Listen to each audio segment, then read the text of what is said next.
experiencing. And I was noticing patterns and roadblocks, but also just, societal things that I had curiosities about and structural things that I had curiosities about. So I built my categories of questions first, and then I went through and I figured out the questions that would follow from those categories. And so you see that reflected in the chapters of the book are the categories of research with the questions underneath that.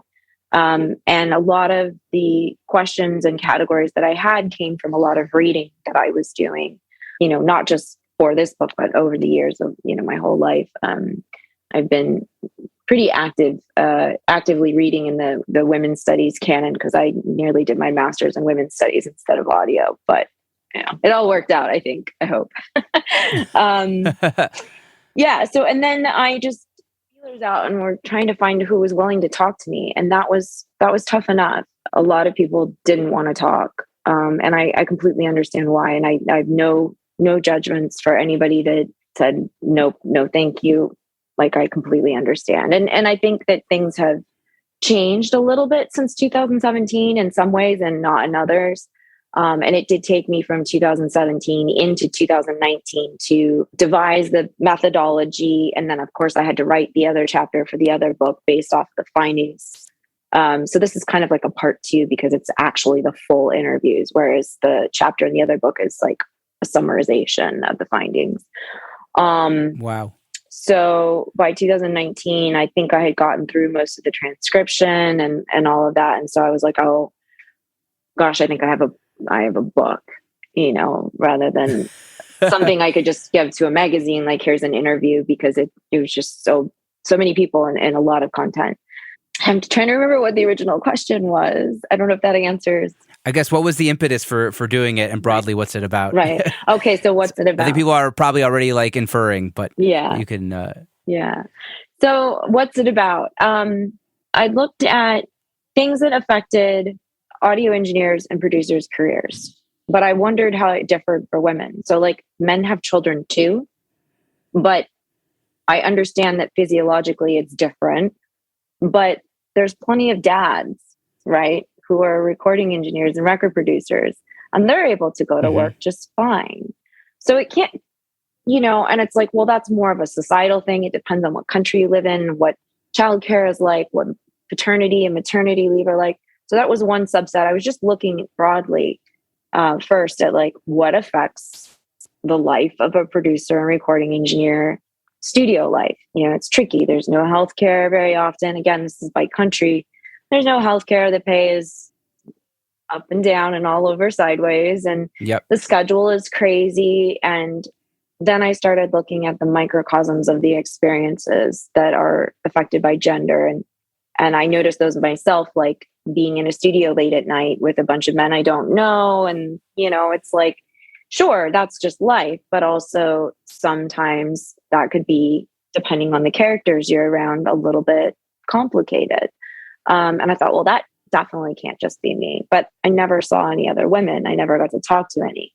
And when you start thinking about that, well, the fact that I like never see myself at work, as in see anybody like me, what is the psychological toll of never having peers that are in any way similar to you or role models, which now it's a lot better, I think, but that's just my opinion. Maybe it's not. But when I was coming up, and this is kind of a funny story, but I used to read the liner notes of all my CDs because I was trying to figure out, right, who recorded what, and if I could listen for the similarity between one producer's work in all the other records they did. It was like a game I would play, and I'd line up all the CDs.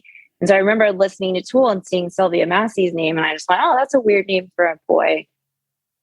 But I was like 16. There was no internet. There was no visual of her. And my brain just assumed, because I couldn't imagine.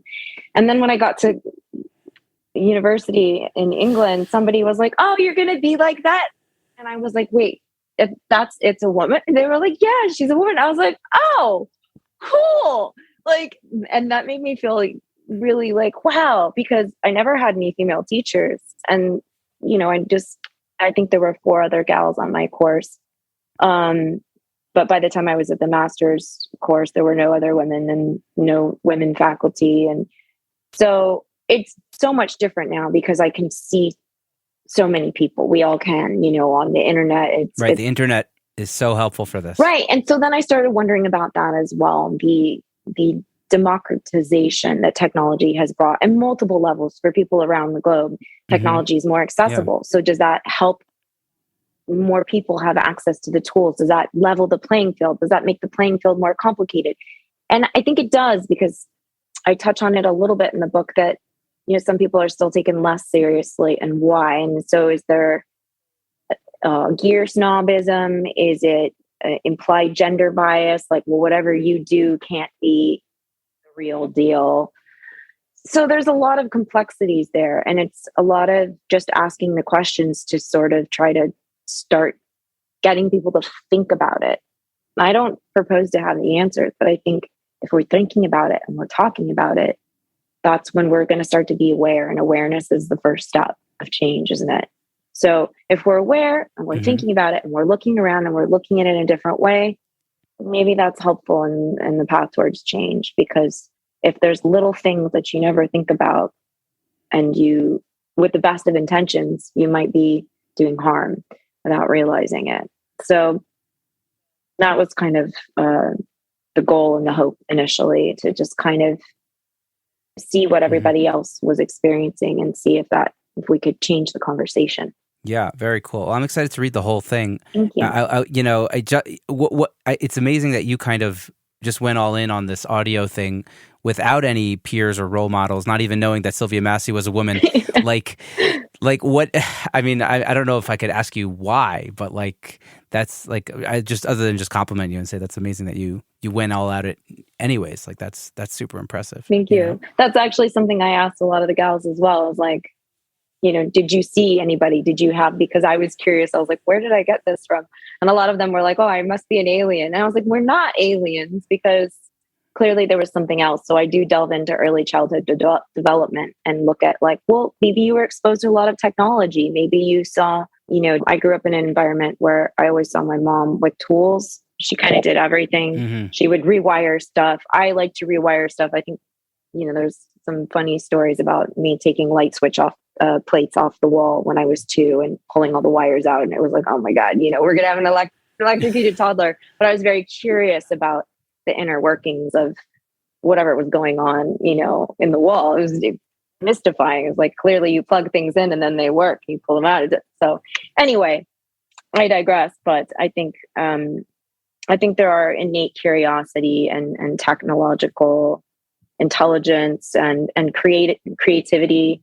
And I think when you have those two blend, you get somebody that has maybe natural proclivities for this type of work. And as a small kid, that people were like, what do you want to be? And I used to say a science artist. And they were like, that's not a job. And I was like, but it is, because that's, I think, what being a recording engineer is being you're kind of a science artist. You make art with science in a way. So anyway. Absolutely. Well, so you had a proclivity to do it and you went for it. Yeah. So, yeah. I definitely think visibility is super important, and knowing that there's other people that look like you doing it can give a lot of, just a lot of reason to be like, oh, this is possible for me. Yeah. I think that's one of the biggest problems is just realizing you could, I think Ebony Smith, who's in your book, told me this. It's if I saw somebody who looked like me, cool, I could do this also. It normalizes it. So, yeah. Right. Exactly. Normalizing. Yeah.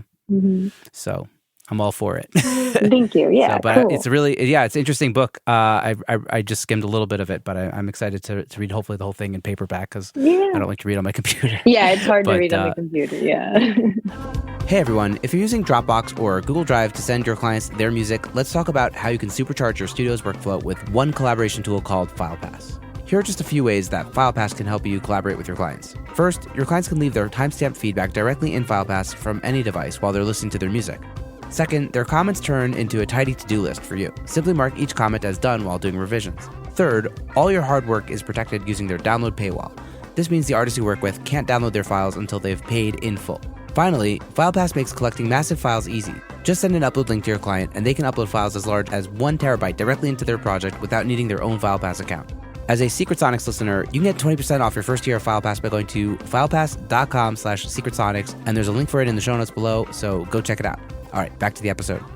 Amazing. So let's kind of jump a little bit more into your actual like production work. Mm-hmm. You know, the stuff I listened to sounds great, and there's just like a ton of like texture and distortion. I feel like distortion is like a common thing that I have to like, if I had to like, I don't know, the gestalt of the work that I listened to before getting on this call. So let's talk about working with bands. Uh-huh. Uh-huh. So it seems like you work with a lot of bands. What's the first thing you do when you meet a band and you want to see if it's a good fit working together? Sure. Yeah. I like to go to their shows and see what they're like live, of course. A lot of times sometimes people will pass me like a link to their demo or something, but I like to get a sense of them live so I can really hear the similarities and the contrasts and get a sense of their presence and meet with them and just see how we are as people. And then the first thing I'd like to do is, and I've learned this now and it took me a minute, I need to find out what they think a producer is. Because sometimes, especially now, and this has become like, I have a love-hate relationship with the word producer right now, but sometimes they have a very fuzzy idea of what a producer is going to do for them. So I like to check in first. Like, what do you want from me? And I used to just ask, what do you want me to do? And they were just like, just do stuff. And I was like, quantify the stuff. So now I know to ask, have you worked with a producer before? And finding out what their experiences have been like in the past with a producer, because I think some artists come with a lot of fear, like they're afraid that someone's going to take control, that it's not going to be their music, that, you know, and that's not at all. So I try to let them know that it's more like a handheld process. Like if you're hiring a personal trainer, you know, we're going to look at your songs and we're going to figure out if there's anything that we can do to make the songs tighter. And of course, so I start with their demos if they've got them. And I do a lot of pre-production. Like that's my process is to start with pre-production because I think a lot of times people get like demo love. Like they artists can do a lot now themselves at home. You know, we're well past the point of like an 8-track and a mic. In terms of like what most artists have access to today. So, you know, artists that are self-producing, I think they can get stuck in a little bit of a demo love rut. And I think it's really important to spend some time going over the songs. And it's always like anything that I'm going to give them is like, take it with a grain of salt. So I'll make really in-depth notes for them about arrangements, production choices, like things I would do, like, oh, on this song during the last chorus, we might do a close mic thing. And on this song and the intro, wouldn't it be cool if we did this and this? And, you know, I'm imagining like a big room mic sound and then it comes in tighter. And, you know, I kind of envision like I guess a director maybe would, or a cinematographer, like, well, the shots and which studios like are going to be the soundscape. Yeah.